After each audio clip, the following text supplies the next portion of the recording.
Ən başda biz bunları qeyd edək. Tənqidi və yaradıcı təfəkkür.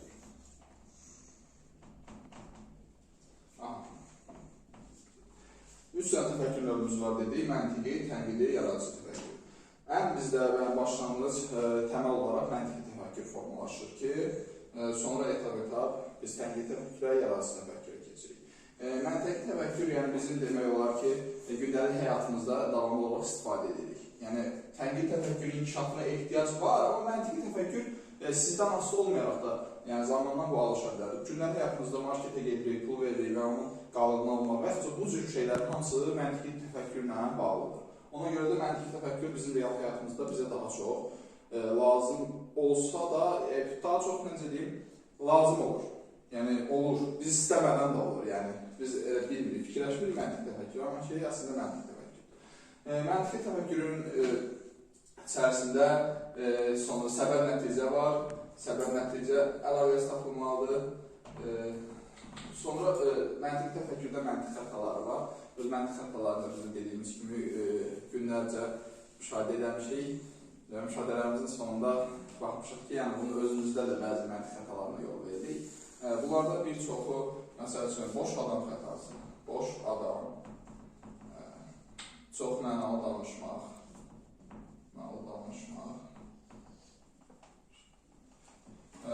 çox mənalı, boş adam xətası, çox mənalı danışmaq, sirkulyar argumentliklər, bizim məsul bir böyle söz danışırıq, axırda bizim sözümüzdən bir sual çıxardır ki, yəni nə demək istəyən ki, demək istəyən ki, mən bacarıqsızam və yaxud da dediyim kimi bir misal gətirmişdim ki, yəni biz, məsəl üçün, rayonda mən gələndə bir dənə kurs var idi, yaxın dostumuzun kursudur. Orada mən bir ay daha doğrusu, yəni kömək məqsədi ilə orada qaldım. Burada öyrəniş məsələlərinə köməkli edirdim. Məsələn, bir valideyn var idi, şagird çox yaxşı oxuyur, kursa gəlir, çox yəni doğrudan biliklidir. Sadəcə valideyndən üçün neçə aylardır ki, ödəmiş eləmir. Ödəmiş eləmir. Nəsə, mən də bilsin necədir, vicdanım yol vermir ki, şagirdi çıxardan da kursdan, başa düşürsünüz necə. Əslində səlahiyyətini çatır.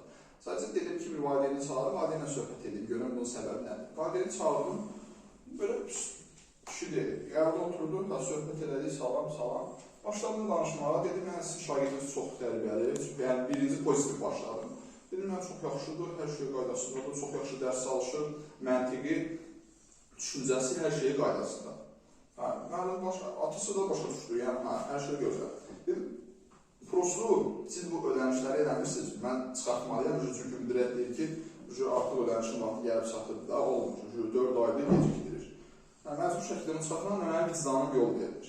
Daha başa düşdü, yəni deyir, mən düzgün başa düşdü ki, mən onu çıxarım, yəni bir nəqs eləmək lazım. Bir belə söz danışır, mənim sözüm dalından qayıtməliyim, nə demək istəyən, deyirsən biz vicdansızlıq. Yəni, başa düşürsünüz nəfər, mən bir belə burada bunu valideyni əsas argument qaldı. Danışıram ki, yəni, niyə də qayıtməliyik ki, nə demək istəyiniz, demək mən vicdansızam. Yəni, bu boş adam xətasıdır. Əsasən bizim testlərdə qabağımıza sual formasında çıxır. Biz söz danışırıq, qarşıdakı adam bizə sual verir, nə demək istəyən ki, mən beləyəm, demək istəyən ki, mən tərfəyəm, demək istəyən ki, mən düşüncəsiyəm. Bu cür ifadələr işlədəndə daha çox biz boş adam xətasına rast gəlir. Hamıda var, məndə olsun düşüncəsində deyil. Çünki mənə rahat deyil. Yəni, ayrıca iPhone 14 təzə çıxmışdı.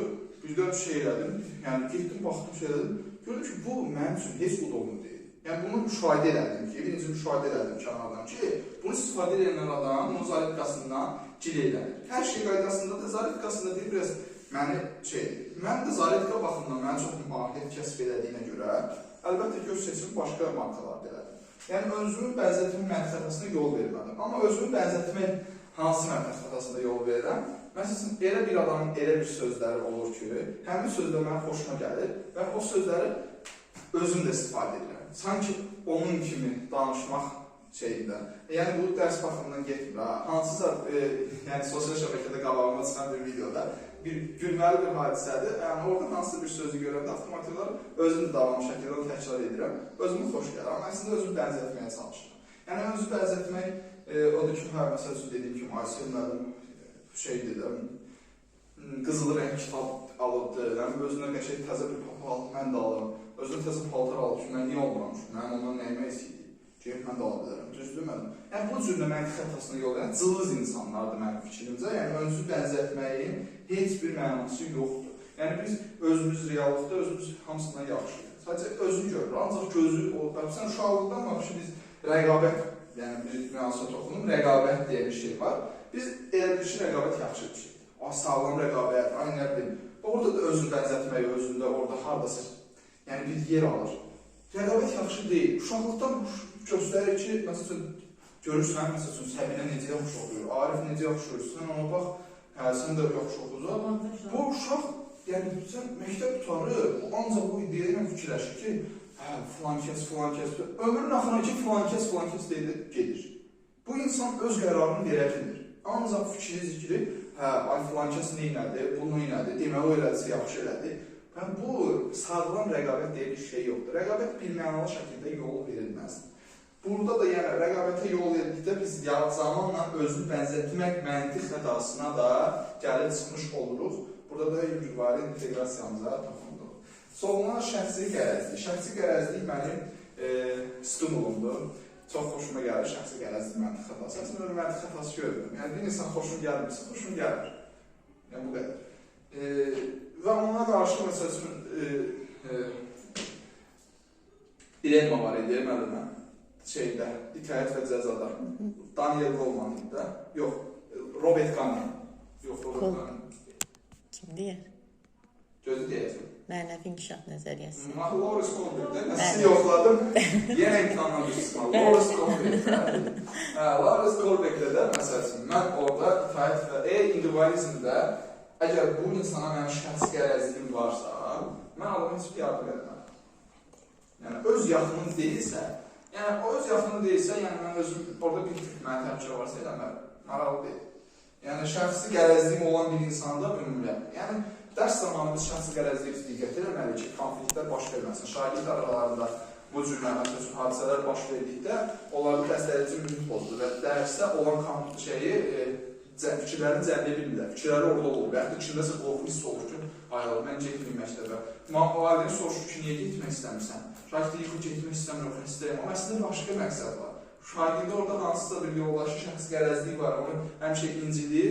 Şagird də avtomatik olaraq pis edir. Nə dərsə fikrini cəmləşdirə bilir, nə məktəbə getmək istəyir. Yəni bunlara biz diqqət etməliyik. Şəxsi qərəzlik məsəl üçün dərs zamanı müəllim gəlib sizi daha çox sual cavab edir, mən az sual cavab edir ki, bu qohumumdur. Sürüyyəsi 5 yazır, mən 3 yazır. Şəxsi qərəzlik var da, bunu intriqa, normal həyatımızda da rast gəlir şəxsi qərəzlik. Bunlar hamısı məntiq xətalardır. Sonra buradan cəmiyyət tərəfindən qəbul edilmə qaldı, son məntiq xətamız olaraq. Onu dedik, yoxsa demədik? Deməmişik. Cəmiyyət tərəfindən qəbul edilmək. Mən məsələn, filan geyinməliyəm, onu göysəm, damat mənə nə deyər?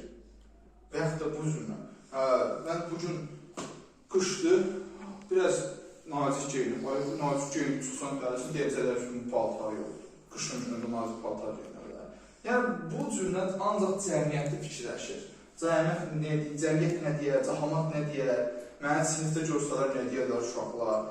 Ancaq o fikri olur ki, cəhamat yəni nə deyəcək mənə? Şüksüz nədir? Özü ola bilmir də, yəni özü narahat edir. Özünü narahat hiss edir, rahat hiss edəmir bu insan. Cəmiyyət tərəfindən qəbul edilmək məntiq xətası olduqda. Yəni, burada bir çox məntiq xətaları şagirdin inkişafında çox böyük səhvlər və yanlış yönləndirmələrə gətirib çıxardır.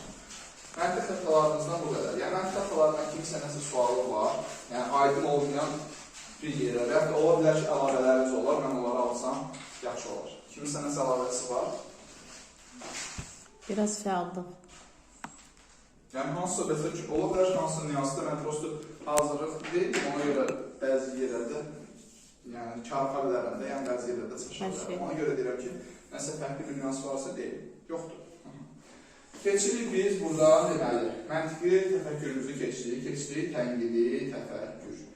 Tənqidi təfəkkür bizim, yəni, şəxsiyyət kimi formalaşmamızda çox böyük əhəmiyyət kəsb edir.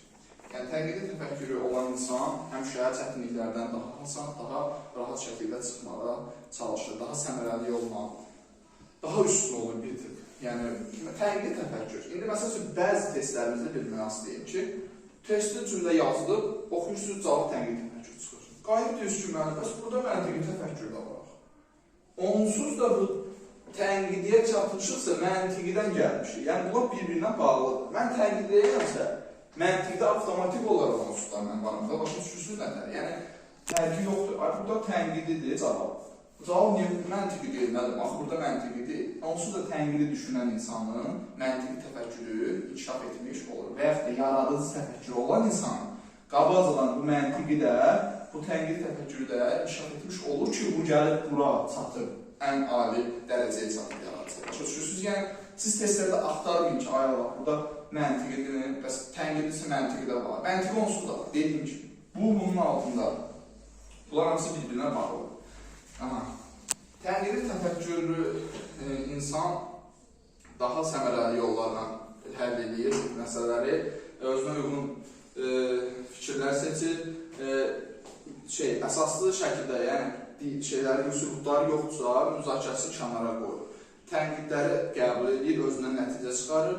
Məsəl üçün, məntiq təfəkkür olan insan üçün gəlir ki, bəs sənin filan şeyin, hər şeyin yaxşıdır, amma filan şeyin üstü, sən nə deyirsən, mən bilsən ki, mən belə yapmışsam, bu tənqidi müəllimə gedib deyir, müəllim yoldaşına deyir ki, ay, məsəl üçün, Cəbrayıl müəllim, sənin hər şeyin yaxşıdır, amma şagirdlərlə danışıq tonunu deyil.